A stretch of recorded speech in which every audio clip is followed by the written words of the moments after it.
Hey guys, just before we get into the video, I'd just like to say if you enjoy these fanfiction type videos that I make, I am currently in the process of making a Spider-Man fan film filmed on Minecraft called Spider-Man Last Hunt. If you're interested to see one of my fanfictions come to life, make sure to hit that subscribe button and stick around for more updates. You can also find more info about the film on my Discord server in the description below. Enjoy the video.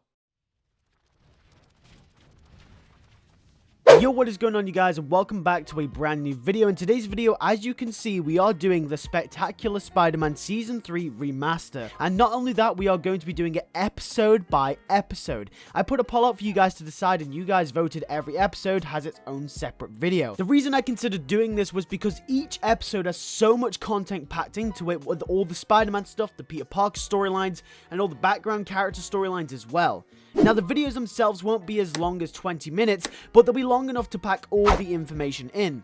I really want to dive deep into all the side characters and the stories as well, something I didn't do last time. But before we get into that, I just want to mention that one part of this episode is inspired by the incredibly written Spectacular Spider-Man No More Wattpad story by my good friend The Typing Avocado. I'll leave a link in the description. There's also a link on my Discord server to the story as well. It's a really good read. I'd highly recommend you go and check it out. But without further ado, let's get straight into this. The Spectacular Spider-Man Season 3, Episode 1, What It Should Have Been.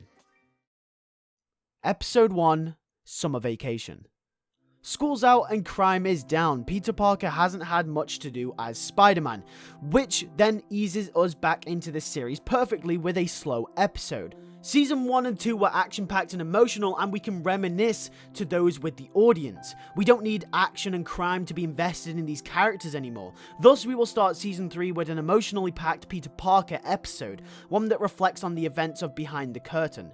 Peter is lost. It's summer and he should be out there fighting crime as Spider-Man or enjoying himself with his friends. Unfortunately for Peter, he broke up with his cheerleader girlfriend Liz Allen for one of his best friends, Gwen Stacy. Whilst Gwen was going to break up with her current boyfriend, Peter's other best friend, Harry Osborn, so they could be together, as that is what they truly wanted. However, due to the death of his father, Harry has been sent in a state of depression, and Gwen, out of guilt, is forced to stay with Harry at the end of Season 2. And now, because of this, Gwen is spending almost every day at Harry's, with Peter being cast aside. Harry knows what Peter and Gwen were planning to do, so he uses manipulation to keep Gwen with him. He's holding on to every last hope.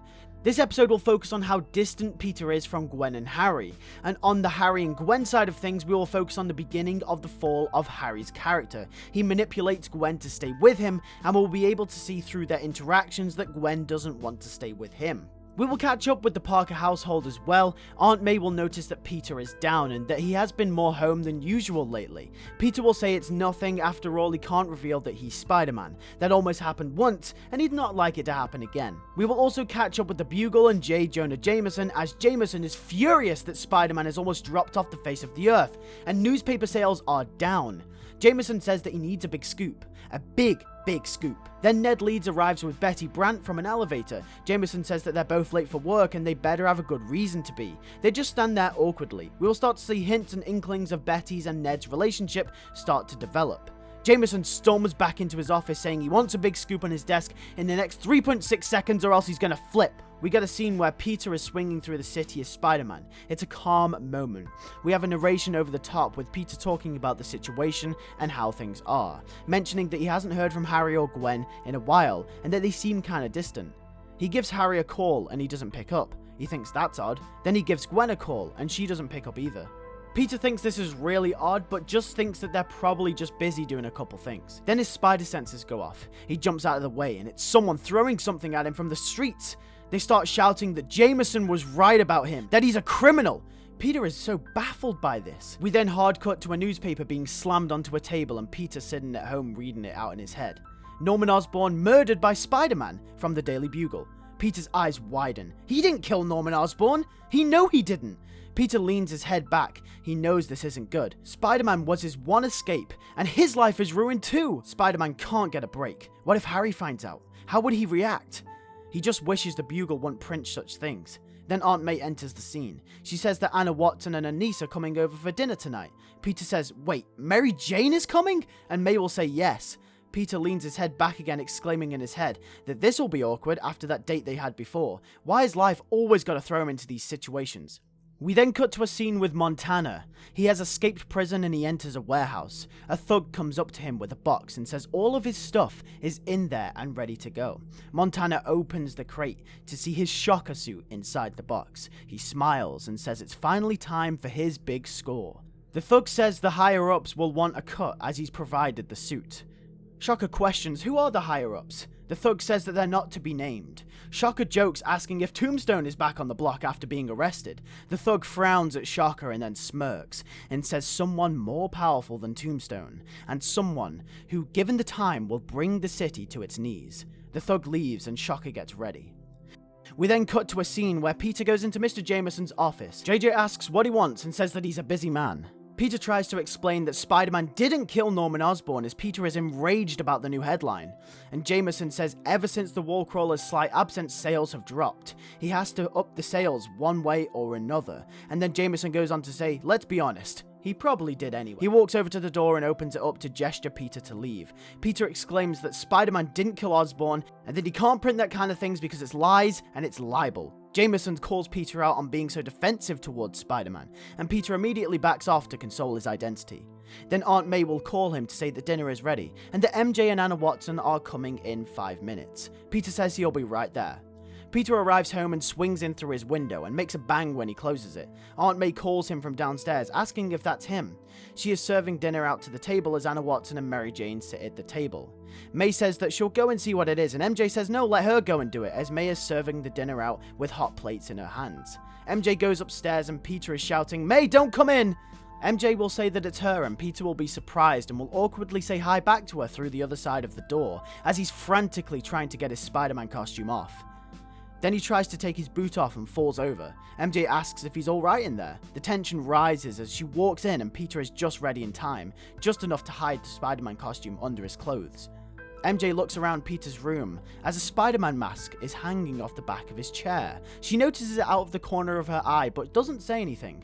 Peter says that he's ready and then they go downstairs to dinner. We then have a scene where they all catch up with one another. Peter and MJ will build their friendship and get to know each other a little bit more. Aunt May turns on the news to see that J. Jonah Jameson is reporting that the Shocker is once again out on the loose robbing a bank and Captain Stacy and his team are almost on the scene. But it seems that his suit is more powerful than ever. We then get an awkward conversation where Peter stands up and suddenly stating that he has to leave. He really has to go and do something for the Bugle. He forgot to hand in some photos earlier and if he doesn't, he'll be fired. Aunt May frantically tries to ask why so suddenly and he says he just has to go. Peter leaves and MJ squints in his direction, suspicious of what's going on. She knows that something is up with him. We then get the big heroic scene of the episode where Spider-Man swings into battle to stop the Shocker. Spider-Man tries to battle the Shocker as he did before, but it doesn't work as the Shocker's suit and gloves are enhanced and upgraded. Spider-Man will ask the Shocker where he got his upgraded tech from, and he says he doesn't even know himself, but it'll help him take down the Bug once and for all. We have a grace period where Spider-Man hides to try and think of a way to beat the Shocker. Captain Stacy then arrives on the scene with his officers. Officers run into the building.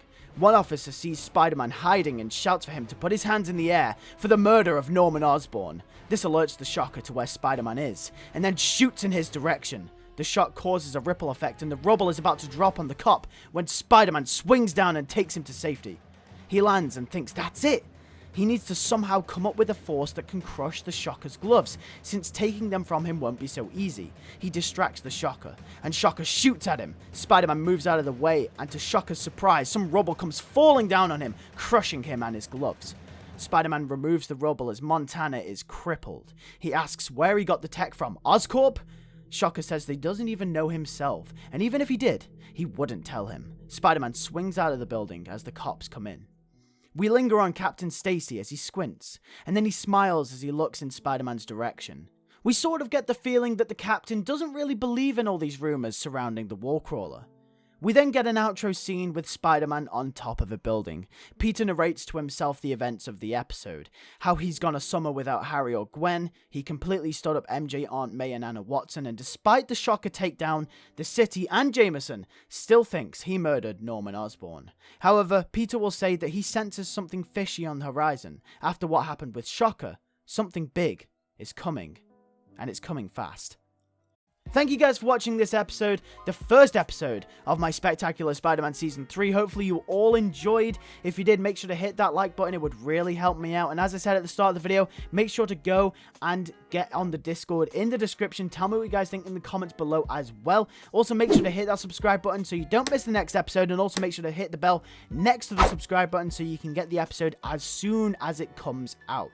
Thank you so much for watching. I'll see you guys in the next video. Take care and peace.